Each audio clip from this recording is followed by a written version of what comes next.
Pembicara Netpi kita kali ini adalah seorang pria dari Bandung. Anak bungsu dari dua bersaudara ini awalnya berasal dari keluarga yang berkecukupan. Sampai pada akhirnya karena sebuah masalah, keluarganya jatuh bangkrut dan hidupnya berubah jadi serba kekurangan. Di masa kuliah beliau menjadi aktivis kampus dan di sela-sela kuliahnya beliau juga menjadi marketing kartu kredit dan sales promotion boy. Hanya untuk sekedar menambah uang sehari-hari. Beruntung doanya untuk kehidupan yang lebih baik terjawab. Di bangku kuliah ini juga sahabatnya memperkenalkan bisnis Tiens. Walaupun pada awalnya beliau tidak yakin terhadap bisnis Tiens, tapi setelah datang ke pertemuan berubahlah pandangan beliau terhadap bisnis ini. Dan beliau pun memulai proses perjalanan di bisnis ini untuk menjadi pahlawan keluarga. Dengan keyakinan, kerja keras, dan persistensi yang kuat, beliau pun berhasil meraih hasil-hasil lewat bisnis Tiens. Mendapatkan reward motor, jalan-jalan ke berbagai negara Asia dan Eropa, memberangkatkan orang tua ke tanah suci dan ke luar negeri. Cash reward $5.000, cash reward $20.000, dan berhasil membelikan rumah untuk keluarganya melalui bisnis Tiens. Bagaimana proses perjalanan beliau menjalankan bisnis Tiens? Mari kita belajar dari Dia Ramdhani. Perkenalkan, nama saya Dia Ramdhani Item ya, saya dari Bandung. Mohon digarisbawahi, mohon dicetak tebal, Item bukan item. Ya, jadi itu nama marga saya dari Manado sana. Saya lahir di Bandung 1 April 91. Ya usia saya sekarang kurang lebih mungkin termuda di ruangan ini 17 tahun. Ya, usia saya 28 mau 29. Saya datang ke sini hari ini tidak bermaksud untuk menggurui Anda. Saya hari ini datang hanya sekedar sharing, berbagi apa yang saya laksanakan di Bandung, apa yang saya kerjakan di Bandung, bagaimana saya membangun bisnis ini di Bandung. Banyak orang yang bilang, sering nih, apalagi sekarang zamannya sosmed kan, ya Instagram, DM masuk, Pak, rahasianya gimana Pak? Apa ya Bu, Pak? Rahasia apa? Biar bisa sukses Pak. Nah kadang di situ saya suka bingung Pak jawabnya. Ya udah saya jawab aja, Pak bagi aja sedikit Pak, rahasia suksesnya sedikit aja Pak. Oke deh saya bagi. Rahasia suksesnya mau tahu nggak Bapak Ibu? Saya kasih tahu sedikit ya, sedikit aja dulu, ya. Rahasianya juga. Mau yang lebih banyak? 773. Mau yang lebih banyak lagi? 7 langkah, 7 kebiasaan, 3 prinsip dasar. Ya. Jadi kalau ditanya, Pak sedikit aja Pak, oke sedikit, juga. Ya. Yang banyaknya, 7 langkah, 7 kebiasaan, 3 prinsip dasar. Karena saya bingung Pak, nggak ada rahasia. Banyak yang tanya, Pak Dihar, kok Bandung VS-nya sampai segitu Pak? Pak Dihar, kok itu ngumpulin orang ribuan orang Pak? Kok bisa ngumpul kayak gitu? Oh karena kami undang makan gratis Pak, saya bilang. Kan pakai batik, pakai jas ya. Oh undangan makan gratis gitu ya. Enggak Pak, sama. Caranya sebenarnya yang dilakukan 7 langkah, 7 kebiasaan, 3 prinsip dasar. Leader-leader Anda yang di depan ini sebenarnya sudah ahli. Tapi kadang kalau upline yang ngomong, set, masuk nih. 3 menit kemudian, shred. Tapi entah kenapa kalau ada pihak ketiga yang ngomong, dari luar ada yang ngomong, set, masuk ke pikirannya gitu. Jadi sebenarnya saya hari ini hanya mengulang apa yang sering udah dikatakan sama upline-upline Anda. Jadi sebenarnya upline-upline Anda itu udah sangat luar biasa. Ya mohon applause untuk Bu Anita, Pak Farid, Pak Arianto, ya, dan leader-leader depan yang lain. Sebenarnya kita tinggal ngikutin mereka aja. Udah sukses kok. Ya di Jakarta ini BMW udah banyak. Visi udah banyak. Tapi hari ini mungkin saya akan sedikit memberikan warna pada Anda. Bagaimana cara saya menjalankan usaha ini di Bandung. Siap? Oke ya, kita sama-sama belajar. Nah, Bapak Ibu teman-teman semua, ada sebuah cerita tentang seorang pemahat batu. Seorang pemahat batu yang sedang bekerja untuk memahat batu. Ada 3 orang. Nah, pemahat batu yang pertama ditanya, Anda sedang apa? Dia menjawab seperti ini. Saya sedang memahat batu. Pemahat batu yang kedua, dia ditanya lagi, Anda sedang apa? Dia jawab, saya sedang membuang bagian-bagian yang tidak berguna supaya batu ini menjadi patung. Itu jawaban yang kedua. Nah, pemahat batu yang ketiga ditanya, Anda sedang apa? Saya sedang membuat masterpiece. Saya sedang membuat sebuah karya yang akan terkenal di dunia dan akan menjadi karya termahal di dunia. Anda ngerasain nggak perbedaannya di mana? Sama-sama memahat batu, tapi jawabannya berbeda. Yang pertama mungkin hanya sekadar memahat batu. Yang kedua sedang membuat patung. Tapi yang ketiga sedang membuat masterpiece. Menurut Bapak Ibu teman-teman semua, hasilnya akan berbeda nggak? Pasti beda. Itulah yang namanya visi. Walaupun awalnya sama-sama batu. Tapi karena dengan visi yang berbeda, hasilnya pun akan berbeda. Nah, itulah yang kita sebut dengan visi, Bapak Ibu. Ya. Dan di bisnis ini, penting nggak sih yang namanya visi? Penting, Pak. Luar biasa. Visi itu penting banget. Anda pikir, Pak, leader-leader di depan ini, ngapain sih dia sampai harus beli BMW, beli Mercy, pakai beli mobil rumah segini? Pak Johan nggak ada ya Pak Johannya? Kalau ada Pak Johan, Pak. Anda lihat Pak Johan? Diamondnya. Bling-bling, Pak. Kuya-kuya lewat, Pak. Ya? Anda pikir untuk apa sih mereka melakukan itu? Untuk keren-kerenan? Mungkin kalau disuruh milih mereka juga ya udahlah mending yang murah-murah tapi nyaman kalau disuruh milih. Tapi kenapa mereka tetap melakukan itu? Beli ini, beli itu, beli ini, beli itu. Simple, karena mereka ingin menunjukkan visi kepada Anda kalau misalnya bisnis ini bisa nyampe ke sana. Itu yang ingin mereka tunjukkan. Jadi kalau misalnya Anda sampai hari ini masih ngelihat, aduh Pak, saya nggak tahu Pak bisa sukses di Tiansi. Pak, upline Anda tuh sudah menunjukkan yang sangat luar biasa. Pak Farid, Pak Haryanto, Pak Johan Wijaya, Pak Elvanto. Wah, semua hasil-hasilnya udah luar biasa. Tapi kadang kita suka lupa dan nggak yakin sama diri kita sendiri. Padahal Pak, upline kita sama kita makannya apa?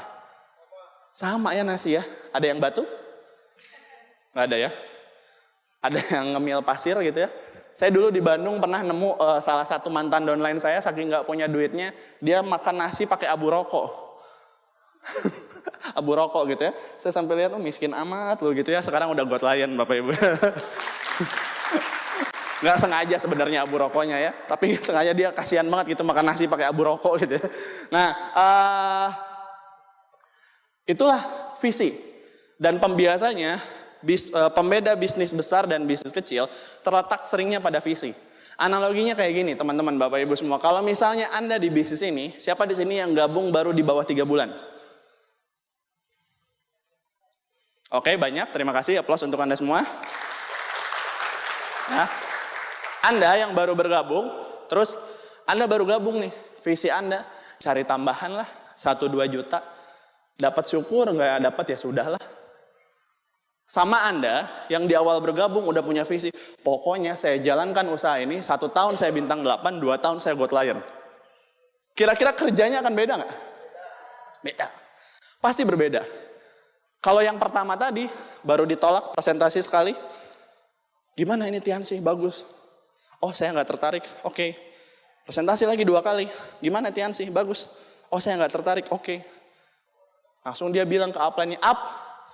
1 Jakarta up. Gak ada yang mau Tiansi satupun. Udah saya presentasi semua orang. Udah banyak sekali saya presentasi. Gak ada Pak, 1 Jakarta semua udah gak ada. Tiansi udah di sini udah dilarang Pak.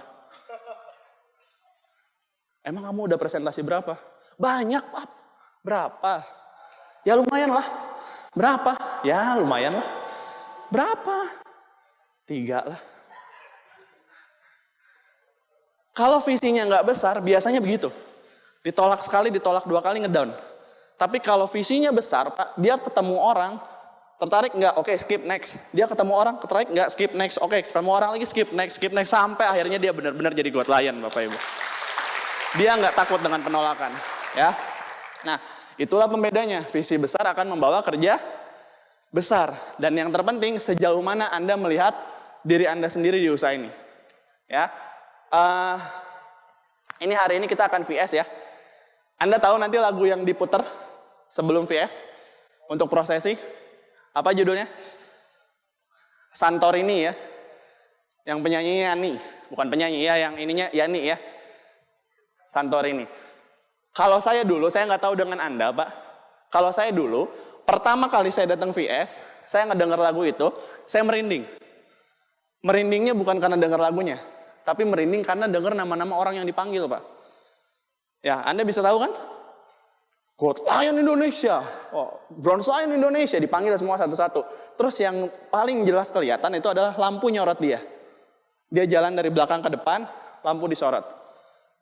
Kalau Anda sadar, itu adalah penyorotan untuk seorang pemenang Pak. Untuk orang-orang yang sudah berprestasi di usaha ini. Kelihatannya orang yang dipanggil gagah-gagah nggak? Gagah Pak. Ya analoginya kayak gini lah. Tadi juga kita baru Impact ya, CP, Royal. Mungkin memang kalau yang udah PBO-nya makin atas, makin keren. Kalau CP kan masih naik panggung. Ya. Pas mau ngomong, gitu ya. Gitu ya. Udah siap-siap. Nama itu CP ya biasanya ya. Nah, tadi ya Anda jangan baper Pak. Berarti memang Tuhan itu sudah mewajibkan Anda untuk next jadi crown. Ya. Ya wajar masih CP ya. Semakin kan kalau CP ya CP masih kayaknya masih banyak yang ngumpulnya, makin royal, crown, ambassador, udah keren-keren Bapak Ibu. Udah kelihatan biasanya. Ya lihatnya dari dompetnya aja. Biasanya yang CP memang agak melendes gini lah. Ya, karena kosong dompetnya. Kalau yang ambassador gitu ya. Nah, coba cek Pak Farid tuh ya. Nah, itu Bapak Ibu, ya. Nah, begitu pula dengan yang lagu yang diputar itu loh, Yani Santorini itu. Anda pernah nggak membayangkan diri Anda yang dipanggil namanya? Kalau saya Pak, dulu saya sering aminin dan sering saya bilang suatu saat nanti nama saya yang dipanggil. Dan hari ini itu terjadi. Dulu saya sering afirmasi Pak. Waktu zaman bintang 5, bintang 6, saya kalau bangun tidur terus melakukan kegiatan pagi-pagi itu, kegiatan wajib kita kalau pagi-pagi, ya di kamar mandi, ya, saya bawa handphone, saya puter tuh lagunya. Sambil kegiatan itu sambil teriak, mari kita sambut Gold Lion Indonesia, Bapak Dia Ramdhani. Di luar ada yang teriak, oi, gitu. Berisik katanya. Taunya nyokap saya ya, ibu saya ya. Nah, walaupun kelihatannya kayak orang gila, orang ngelihat saya dulu gila. Gila ngelihatnya, ngapain teriak-teriak kayak gitu, ngapain nggak jelas. Ternyata hari ini siapa yang bilang itu gila? Saya Gold Lion. Jadi semakin Anda meneriakan itu sama dengan Anda mendoakan ke Tuhan. Kalau misalnya, Tuhan buatlah ini jadi kenyataan. Dan kalau misalnya Anda meyakini diri Anda sendiri, dan itu pun akan jadi kenyataan. Nah, seberapa jauh Anda melihat diri Anda sendiri di usaha ini? Oke? Next. Nah, ini Bapak Ibu yang sering kita bahas ya. Usaha ini bangun apa? Aset. Apa aset terbesar di usaha ini? Apa? Manusia. Diri sendiri. Oke, lebih spesifiknya apa? Asetnya? Mulut, bener nggak? Ada di sini yang presentasi diam-diaman? Telepati gitu? Enggak ya, semua apa asetnya? Mulut, bener nggak? Ya, jadi asetnya adalah mulut. Nah, sekarang yang sering kita lupakan adalah karena kita ngerasa bisnis ini kerjaan utamanya ngomong, akhirnya banyak paradigma ini. Ada inspirator, ada motivator. Pembedanya di mana? Motivator itu hanya bisa jago memotivasi, tapi belum tentu dia melakukan. Contohnya kayak gimana? Anda sebagai seorang upline, ini contoh aja ya. Di Bandung mungkin nggak, di Jakarta mungkin nggak ada. Di Bandung banyak banget yang kayak gini. Nah, Anda seorang upline misalnya, sering ngomong, hey bro, Don, ngomset dong, biar bisa CP bulan ini. Lu presentasi dong, biar silver planner. Lu begini ya, lu begitu ya. Ngomongnya begitu. Terus, upline-nya ngapain? Kalau upline ngapain? Ya ini dong, COC dulu. Kalau nggak apa, Mobile Legend sekarang ya lagi ini ya. Mobile Legend dulu lah. Nah, upline-nya ngapain? Jadi akhirnya mungkin downline Anda pertama awal baru join ngedengerin apa yang Anda omongin. Mungkin. Karena ya sebagai upline. Tapi mulai 2 bulan, mulai 3 bulan, kalau downline Anda tidak melihat kinerja Anda, dia akan mulai berpikir. Dan akhirnya apa yang dia katakan? Bacot upline. Banyak ngomong lu gitu ya. Itu yang terjadi, Pak. Jadi downline itu tidak melihat apa yang upline-nya omongin. Tapi downline melihat apa yang upline-nya lakukan. Dan itu yang akan diduplikasi. Nah, disitulah yang kita sebut inspirator. Kita termotivasi dengan orang karena apa yang dia lakukan. Ya. Dan di sini Bapak Ibu, Anda dihargai berdasarkan apa yang Anda lakukan. Bukan yang Anda omongkan. Makanya nanti ada impact silver planner. Gold planner. Presentasi kan? Bukan impact silver planner. 15 kali presentasi ditolaknya cuma 2 kali. Nggak gitu kan? Tapi memang benar-benar 15 kali presentasi 3 bulan berturut-turut. 30 kali presentasi 3 bulan berturut-turut. Jadi perusahaan ini, support system ini menghargai apa yang Anda lakukan, bukan apa yang Anda omongkan. Ya. Nah, di sini sebagai upline ya itu yang harus kita lakukan. Oke? Nah, tugas Anda bukan terlihat hebat, tapi benar-benar menjadi hebat. Saya, Pak Julian Sina, upline saya, itu adalah upline yang tidak pernah banyak ngomong ke saya untuk soal prestasi. Dia nggak pernah, lu majesty dong, lu God Lion dong, nggak pernah Pak. Lu gedein site volume dong, GPV, nggak pernah. Pak Julian itu tidak memimpin saya dengan cara itu. Pak Julian memimpin saya dengan cara dia menunjukkan kalau dia jadi itu duluan. Dia jadi majesty, dia jadi God Lion, bentar lagi akan jadi diamond, dan dia punya GPV juga besar, kelebarannya besar. Saya yang melihat itu Pak, saya jauh lebih ingin bergerak karena melihat bukti itu. Melihat bukti upline saya bekerja. Daripada kalau upline saya hanya sekedar ngomong, mungkin saya nggak akan bergerak. Tapi karena upline saya membuktikan, itu membuat saya bergerak Pak. Jadi kalau Anda sebagai upline ingin downline Anda bergerak, Anda dulu yang banyak bergeraknya. Anda dulu yang harus memulainya. Ya. Nah, aksi berbunyi lebih keras dibandingkan ucapan. Ini sedikit cerita, Bapak Ibu, teman-teman semua. 2013 sampai 2017, ini ada sedikit mungkin aib dari grupnya Pak Julian ya, nggak apa-apa ya. Ya saya ceritain khusus untuk Jakarta ya. Nah, jadi dari 2013 sampai 2017 itu tidak pernah ada yang PBO-nya di atas Crown selain Pak Julian. Hanya Pak Julian satu-satunya di grupnya Pak Julian yang pernah Majesty Ambassador. Sisanya ngapain? Crown paling tinggi. Dan itu pun Crown-nya kalau lagi ada kualifikasi Crown Live. Ya. Bulan depannya bisa jadi NA tuh. Ya. Crown terus bulan depannya NA. NA tahu ya? Ya, berarti Anda Netpi pun tidak terdaftar gitu ya. Nah, bisa jadi seperti itu 2013 sampai 2017.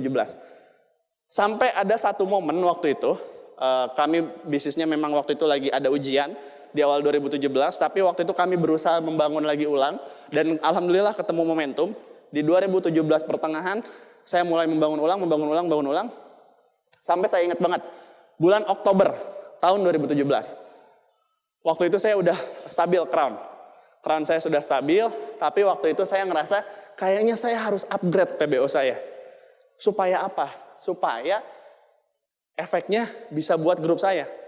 Dan waktu itu saya memang kerja benar-benar kerjanya benar-benar kerja keras sampai benar-benar wah gimana caranya, karena kaki ketiga saya yang penentu ambasadornya ini baru 3-4 bulan join.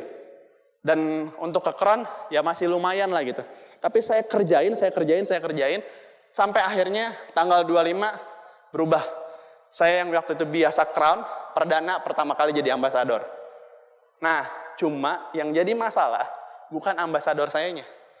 Setelah saya ambasador, bulan depannya Pak Rocky ambasador. Bulan depannya lagi Pak Iqbal ambasador. Bulan depannya lagi bertambah lagi. Sampai akhirnya ada di titik kadang saya udah nggak kenal ambasador saya siapa.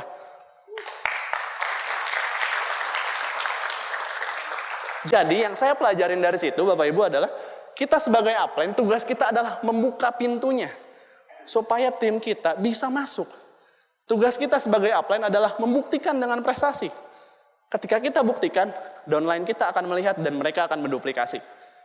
Itu yang benar-benar harus kita lakukan. Jadi kalau Anda di sini yang saat ini, aduh pengen deh punya downline ke Royal Weekend bawa 20 orang, bawa 10 orang. Tugas Anda apa? Ya lolos dulu Royal Weekend-nya. Pengen deh bawa ke live 10 orang, 20 orang. Ya Anda harus lolos dulu. Anda gimana caranya bisa pengen bawa banyak orang ke live, bawa banyak orang ke Royal Weekend kalau Andanya sendiri pun belum lolos.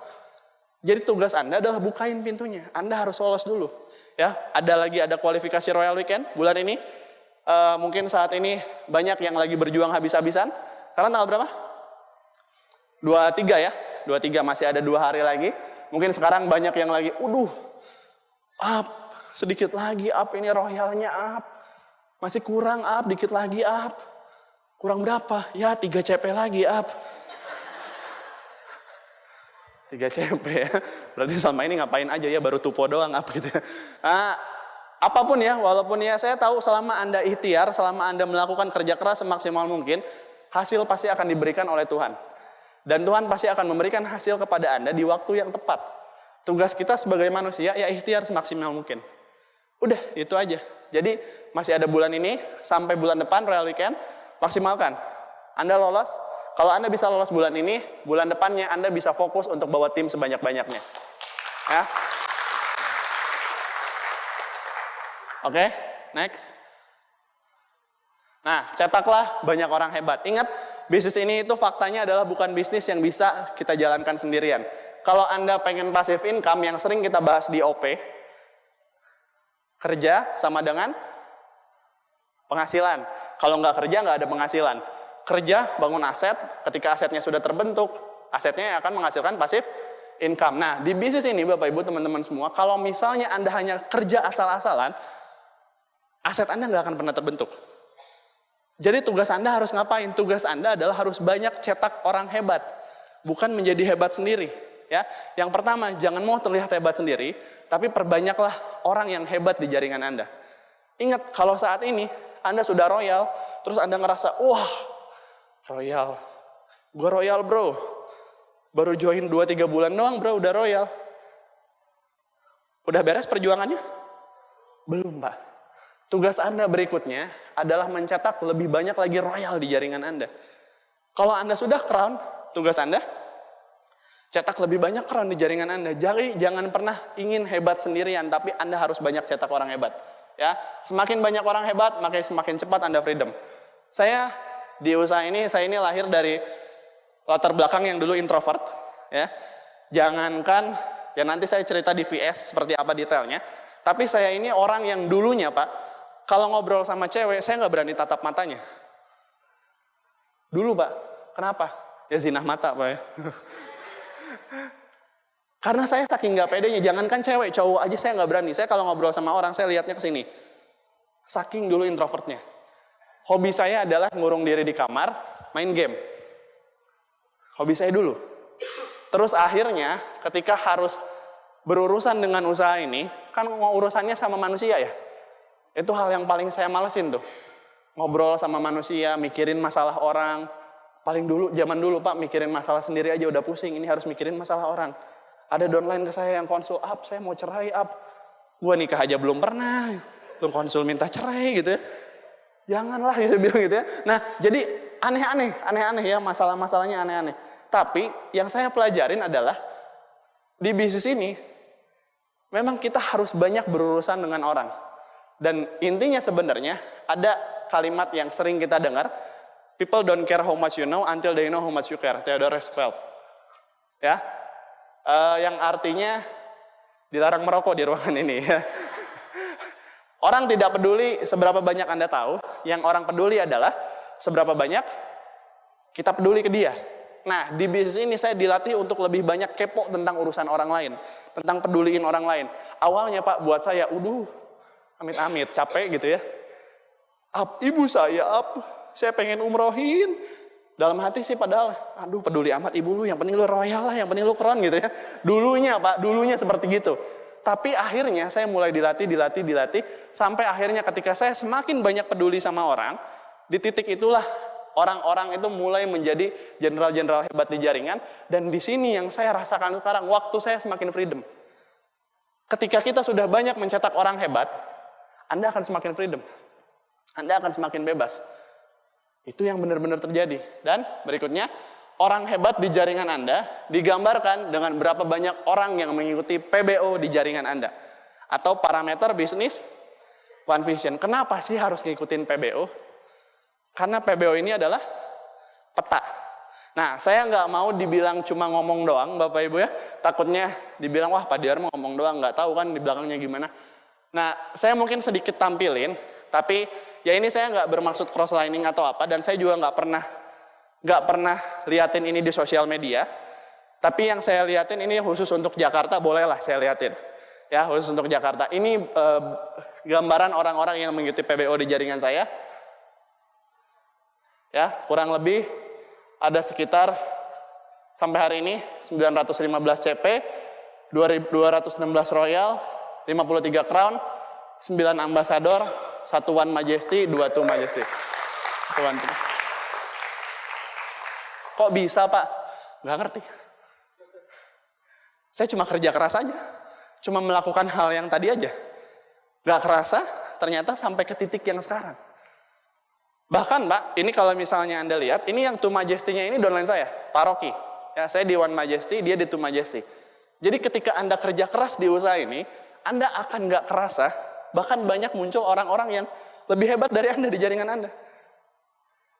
Jadi kerjalah mengikuti PBO, bangunlah CPM 1, ya sekarang lagi sering, CP minggu pertama, CP minggu kedua, Royal minggu ketiga, dan bisa Crown di minggu keempat. Bangun dari hal itu aja dulu.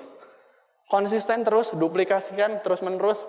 Ya walaupun yang namanya Pak di lapangan Pak, nggak segampang itu Pak, nggak segampang ngemeng. Ya memang iya. Tapi kan ya tugasnya ngapain?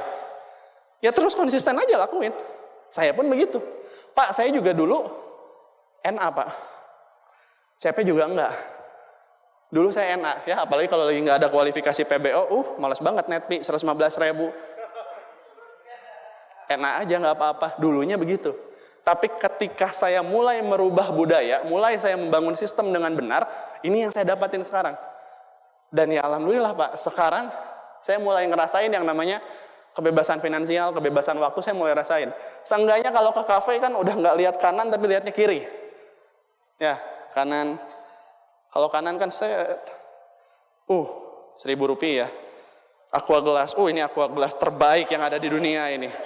Oke, aqua gelas 1 gitu ya. Nah dulu saya begitu ya. Nah sekarang kan udah mulai enggak. Karena apa? Mulai freedom. Banyak orang-orang yang sudah mengikuti PBO. Ya, dan saya doakan hari ini hanya gambaran dari saya. Tapi next, Anda semua yang di Jakarta bisa memiliki bisnis seperti ini bahkan jauh lebih besar. Ya. Nah, ini beberapa masalah yang sering kita keluhkan ke upline dan mungkin penyebabnya ya. Nah, biasanya ada yang bilang, Pak, lagi musim liburan Pak, susah ngundang orang. Lagi hari raya, tahun baru, susah Pak ngundang ke OP Pak. Karena kadang-kadang kalau lagi hari raya ini, susah Pak. Nah pertanyaan saya, emangnya hari raya bareng ya? Contoh misalnya Natal sama Lebaran bareng gitu. Atau contohnya misalnya hari raya apa bareng. Kan enggak ya? Nah kenapa Anda nggak kalau misalnya Pak, kan lagi lebaran Pak, ya Anda kenapa nggak presentasi orang yang nggak lebaran? Pak kan lagi Natal Pak, orang-orang prospekan saya lagi pada Natal semua. Ya Anda presentasi orang yang nggak Natal lah. Nah kadang masalahnya bukan di hari rayanya, tapi di sini. Pikiran kita yang memenjarakan. Jadi akhirnya ya udah malas. Intinya sebenarnya malas aja gitu untuk bergerak. Nah itu. Terus next. Nah, sudah lama Pak saya nggak pertemuan, jadi saya nggak semangat. Kenapa nggak datang pertemuan? Males Pak, kalau ke pertemuan pasti itu lagi. 2 kunci penting. Tuh Pak Farid pasti mau ngomong itu tuh. Udah tahu tuh. Udah 100 kali Pak saya datang OP Pak. Pak Haryanto nih pasti ngomongnya ini lagi. Tuh kan, benar kan tuh ngomongnya itu kan? Pak, saya belajar waktu awal-awal saya jalanin usaha ini, saya memang dulu pernah menghasut upline saya untuk nggak datang pertemuan. Jadi kan saya sama Pak Julian memang udah sahabatan dari lama sebelum Tiansi ya. Jadi pertemuan OP ke-1, OP ke-2 masih hadir. Pas OP ke-3, saya bilang, Pak Jul udah chat saya. Yar, OP kita kata. Terus saya bilang, Jul, ini kan OP.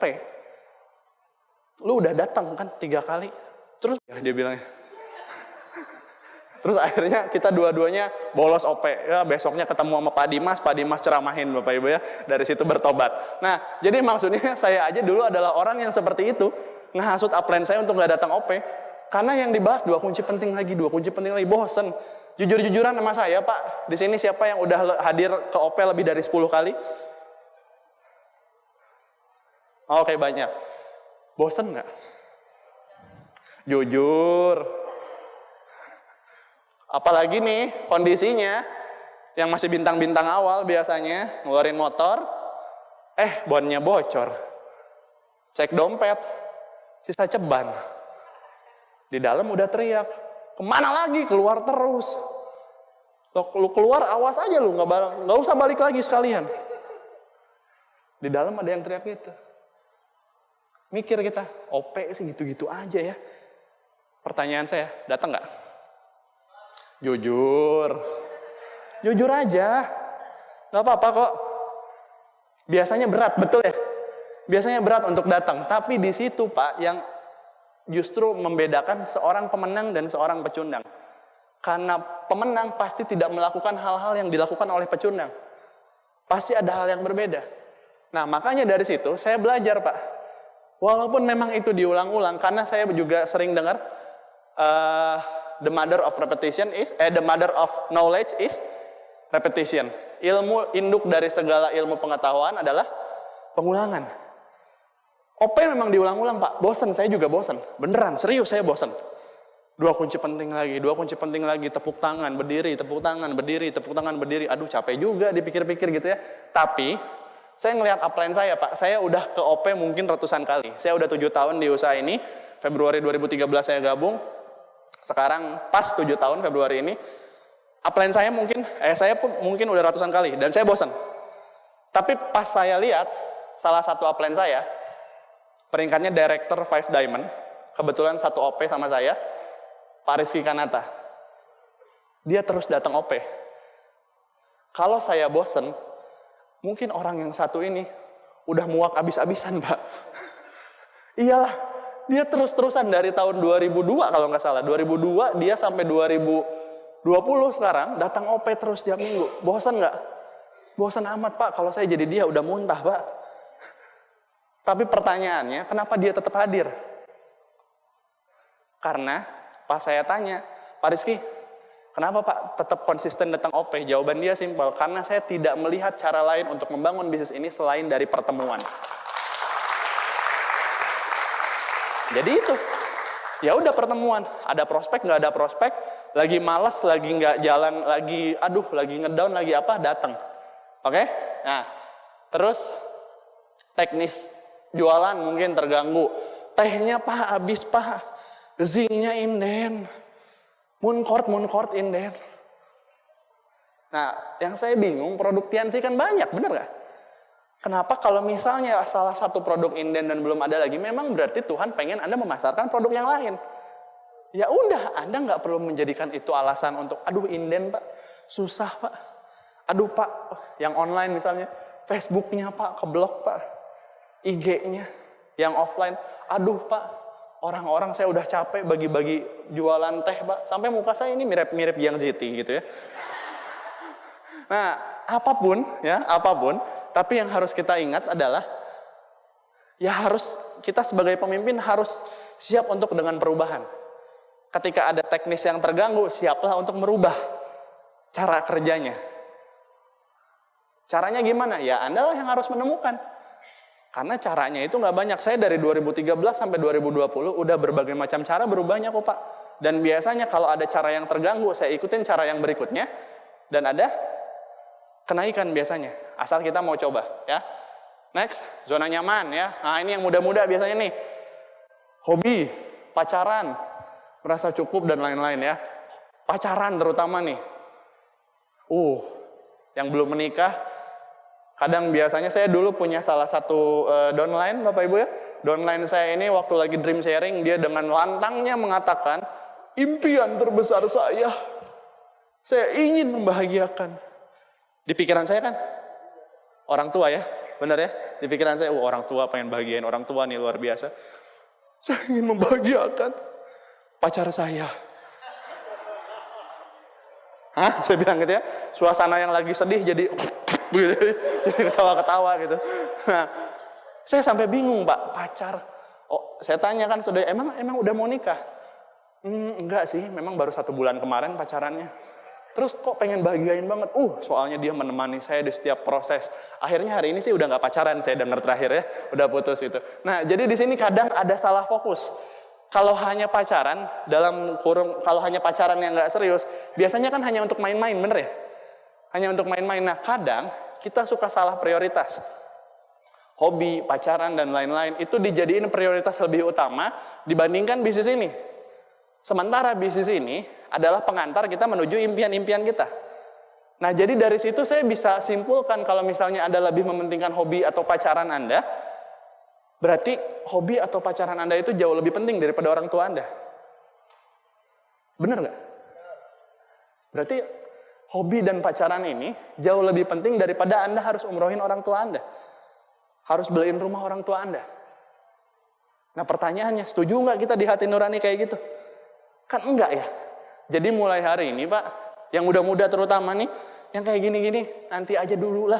Apalagi kalau pacarnya udah, kamu pilih aku atau Tiansi? Saya dengan lantang akan menjawab, saya pilih Tiansi, bye gitu ya. Ya, nggak masa mau sukses dia kayak gitu ya. Nah, jadi hati-hati ya. Terus kehilangan visi. Nah, ini yang tadi kita bahas ya. Jangan sampai kita kehilangan visi. Visi di bisnis ini dapetinnya di mana? Pertemuan. Atau di komunitas juga bisa. Jangan sering-sering Anda jauh dari upline. Karena biasanya ketika jauh dari upline, susah Pak dapat visinya. Kadang saya suka ketemu distributor yang, aduh Pak, saya tuh lagi nggak semangat. Kenapa? Ya soalnya saya juga udah jarang ketemu upline. Kenapa Pak nggak mau ketemu upline? Kenapa ya? Kenapa ya Pak? Kalau ketemu upline tuh suka dimotivasi. Lah bagus dong. Ya saya suka takut semangat gitu. Jadi menurut Anda ngedown lebih enak gitu ya. Nah, hati-hati Pak, jangan pernah jauhin upline Anda, jangan pernah jauhin pertemuan. Terus ada di komunitas ini. Karena di komunitas ini walaupun bisnis Anda lagi dalam kondisi apapun, kalau Anda terus ada di komunitas, Anda akan terus tergesek dan Anda akan terus bergerak Bapak Ibu. Ya. Nah, coba Anda cek kembali hal-hal ini ya. Apa kinerja Anda masih sama? Terus berikutnya, masihkah Anda melakukan hal basic? Karena biasanya nih yang pertama ini, ya, kinerja kita yang awal gabung, sama kinerja kita 3 bulan setelah gabung atau 6 bulan setelah gabung udah mulai beda. Pas awal gabung ketemu orang, sini lu gua presentasi. Lu kan miskin tuh, yuk ketemu gua, yuk duduk sini. Gua bikin lu jadi kaya, ketemu orang, Pak mau kaya nggak? Pak mau kaya nggak? Wah, presentasi semua orang bombardir walaupun dengan cara yang salah Bapak Ibu ya. Tapi kerja kerasnya luar biasa. Mulai 6 bulan, 1 tahun, biasanya udah mulai agak beda. Kita ini mulai jadi peramal. Maksudnya apa Pak peramal? Ketemu orang, bintang 6 juga berhenti. Ketemu orang lagi, yang begini mah gak akan join. Ketemu orang lagi, ini mah ngerepotin doang, malas presentasinya. Biasanya begitu. Jualan. Ketika kita ngelihat calon konsumen, foto profilnya jelek, HP-nya pasti jelek, gak punya duit ini mah. Mulai jadi peramal, kita mulai ngerasa yang paling tahu. Hati-hati Pak, kalau Anda ngerasa bisnis Anda sekarang udah nggak mulai kenaikannya mulai turun gitu ya, momentumnya, itu biasanya kinerja kita udah mulai berbeda. Ya, terus berikutnya, masihkah Anda melakukan hal basic? 7 langkah, 7 kebiasaan, 3 prinsip dasar, Anda coba cek kembali. Terus, bagaimana yang terpenting? Hubungan Anda dengan upline Anda. Ini biasanya faktor X yang sering terjadi di bisnis ini. Karena di awal-awal sama upline ngedengerin, siap up, laksanakan up, oke up, gaskeun up. Ya, sekarang bahasanya gitu ya, gaskeun gitu. Awal-awal Pak, mulai 3 bulan, 4 bulan, 5 bulan, hubungan sama upline mulai berbeda. Ada WA masuk, set. Julian Sina lagi. Wah, jangan buka WA dulu lah, nggak akan saya baca dulu. Telepon lagi. Aduh, diamin dulu, bilangin lagi di WC. Mulai kayak gitu. Biasanya hubungan sama upline-nya mulai renggang, mulai nggak baik. Nah, coba Anda cek. Biasanya kalau hubungan Anda dengan upline Anda nggak baik, rata-rata bisnis Anda pasti bermasalah. Coba cek. Kok Pak Diar tahu? Ya, kan pengalaman pribadi. Ya, 2015 sampai 2015 awal sampai 2015 akhir, saya jauhin upline saya buat gosip upline di dalam jaringan saya. Julian begini, Julian begitu, Julian begini. Pokoknya ngejelek-jelekin upline. Akhirnya setelah berhasil ngejelek-jelekin upline, alhamdulillah Pak, bisnis saya nggak kemana-mana. Malah makin turun. Jadi nggak ada untungnya ngejelek-jelekin upline itu. Upline kan memang udah bertugas untuk membantu kita. Dan yang terpenting Pak, mungkin upline kita punya banyak kekurangan. Entah itu mungkin Anda lihat, upline saya hitam Pak.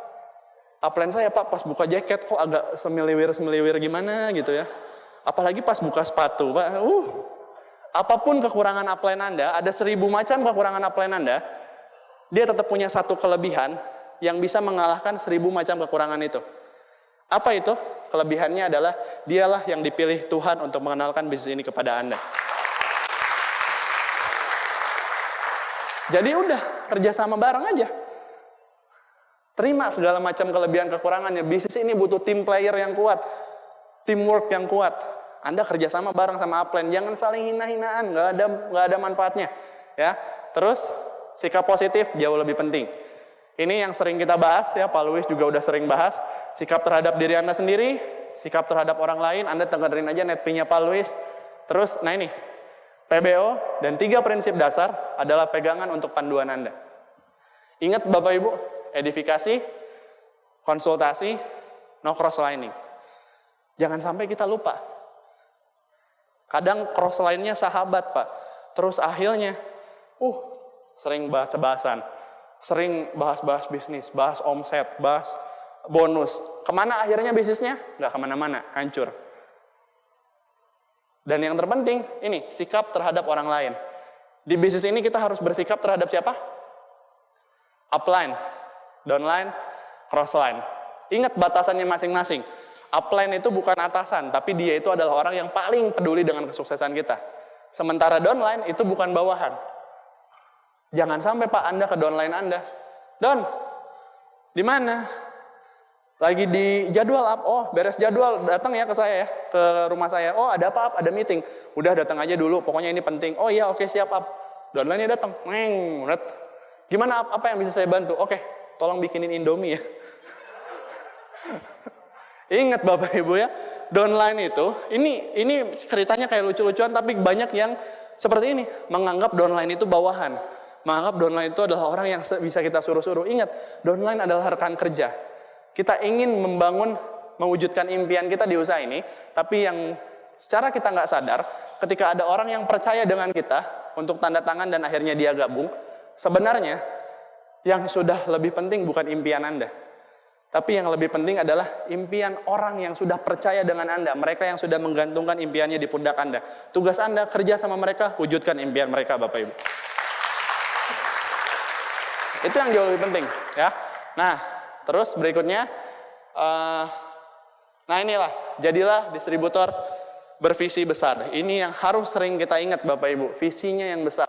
Jangan hanya sekedar Anda kejar 1-2 juta Pak dari bisnis ini, karena itu terlalu mudah. 5 juta bahkan 10 juta terlalu mudah. Cobalah untuk perbesar visi Anda, ya. Anda boleh zona nyaman, tapi ingat, grup Anda tetap butuh bimbingan Anda. Terus masih banyak goals di depan mata. Anda yang sudah CP, kejarlah royal. Anda yang sudah royal, kejarlah crown. Anda yang sudah crown, jangan nyaman di crown. Masih ada ambassador, masih ada majesty, bahkan ada elite majesty. Dan itu yang harus kita ingat.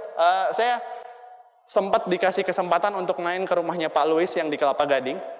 Ya, nah terus di situ sama upline saya waktu itu. Nah terus di situ Pak Luis bilang, dia dapat cerita dari Mr. Lee. Ini ceritanya keren banget, saya sampai ngedengar ini sampai kaget gitu ya. Mr. Lee itu pernah bilang seperti ini, Louis katanya, wancang pang cing pong chang katanya.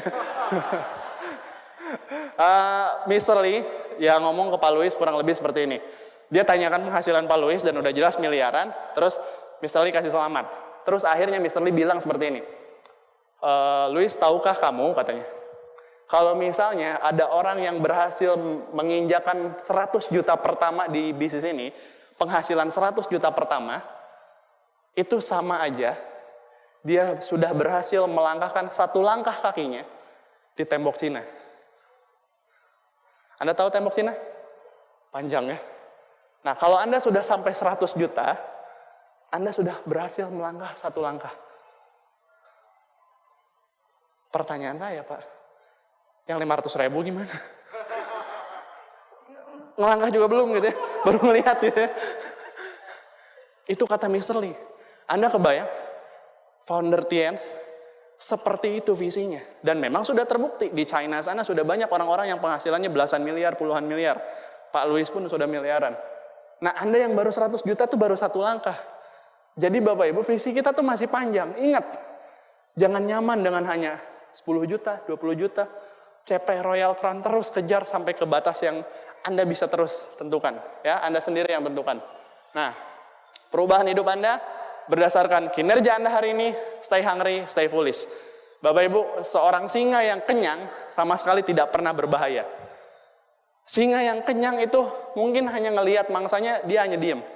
Tapi singa yang lapar, dia jauh lebih berbahaya dan dia jauh akan menerkam mangsanya.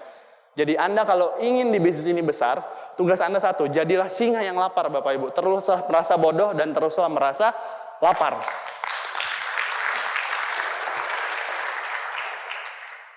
Dan momentum tercipta dari kecepatan yang tinggi. Kita sering bilang Bapak Ibu, Pak, bisnis saya nggak jalan, Pak. Nggak ada momentum. Sering dengar kayak gitu ya? Pak, lagi nggak ada momentum, Pak. Bisnisnya nggak jalan. Kalau misalnya dulu saya belajar fisika, kebetulan saya ini sarjana S2 fisika. Padahal mahasiswa aja nggak lulus, Bapak Ibu ya. Nah, dulu waktu SMP, saya pernah dengar pengertian momentum. Momentum itu artinya adalah apa? Betul, kecenderungan benda bergerak untuk terus tetap bergerak. Makanya sering dikaitkan dengan mengayuh sepeda. Sepeda yang dikayuh di awal terasa berat, tapi karena terus-terusan dikayuh, akhirnya ringan. Nah, jadi kalau kita sepertikan di bisnis ini, yang harus kita ingat, momentum itu bukan tercipta ketika kita tunggu. Momentum itu bukan tercipta ketika lagi datang tiba-tiba momentum lagi diem. Enggak, Pak, Bu. Momentum itu tercipta ketika kita terus memastikan diri kita bergerak dan tidak pernah berhenti, Bapak Ibu. Jadi kalau Anda ingin momentum yang cepat, terus lakukan, Pak. Terus bergerak. Dan dari pengalaman saya, kalau Anda hanya jualan saja, biasanya nggak pernah ketemu momentum. Mungkin jualan Anda bisa naik. Mungkin omset Anda bisa naik. Tapi untuk ketemu momentum, kayaknya enggak. Biasanya momentum tercipta dari pertemuan. Pertemuan bersyarat ke pertemuan bersyarat.